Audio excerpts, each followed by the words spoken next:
গরমে নাজেহাল অবস্থা। কাজ থেকে বাড়ি ফিরেই ফ্যান কিংবা এসি, সেই সঙ্গে ঠান্ডা জল, না হলে যেন ঠিক তেষ্টাই মেটে না। কিছু না ভেবেই এক বোতল বরফ ঠান্ডা জল কয়েক মিনিটেই শেষ।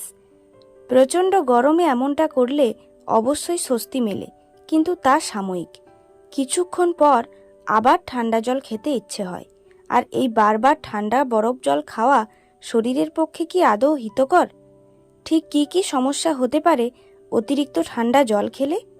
আসুন তবে জেনে নেওয়া যাক। এক্ষেত্রে প্রথমেই বলতে হয় হজমের সমস্যার কথা। অতিরিক্ত ঠান্ডা জল খেলে হজমের সমস্যা দেখা দেয়। ঠান্ডা জল রক্তনালীগুলিকে সংকুচিত করতে পারে, শরীরের অভ্যন্তরীণ তাপমাত্রার তারতম্য ঘটায়, যার ফলে স্বাভাবিক পদ্ধতিতে হজম হতে পারে না। আর সেই কারণেই দেখা দেয় পেট ব্যথা ও কোষ্ঠকাঠিন্যের মতো সমস্যা।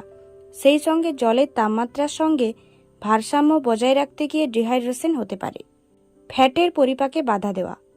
খাওয়ার ঠিক পরেই ঠান্ডা জল খেলে তা শরীরে ফ্যাট জমিয়ে দিতে পারে, ফলে ফ্যাট হজম হতে বাধা পায় ও শরীরে মেদ হিসেবে জমা হয়।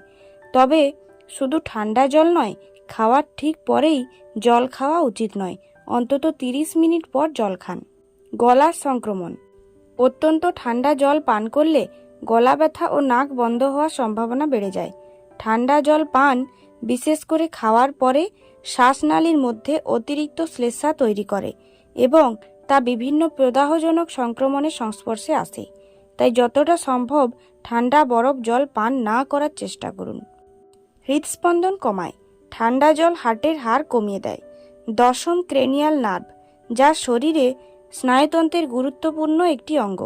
যখন ঠান্ডা জল পান করা হয় তখন ঠান্ডা তাপমাত্রা স্নায়ুকে সক্রিয় করে, যার ফলে হৃদস্পন্দন ধীর হয়ে যায়। দাঁতের সংবেদনশীলতা বাড়ায়।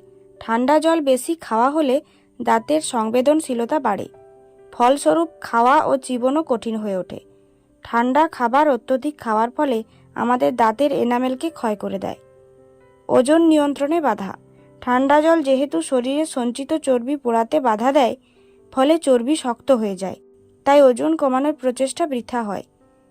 এছাড়া ঠান্ডা জল পান করলে মেরুদণ্ডের অনেক স্নায়ু ঠান্ডা হতে পারে, যা মস্তিষ্ককে প্রভাবিত করে, ফলে মাথা ব্যথা শুরু হয়।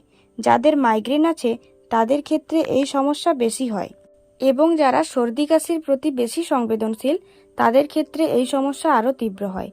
ঠান্ডা বরফ জল পান করলে শরীরে উপকারের পরিবর্তে ক্ষতিই বেশি হতে পারে, তাই নর্মাল ঠান্ডা জল পান করার চেষ্টা করুন।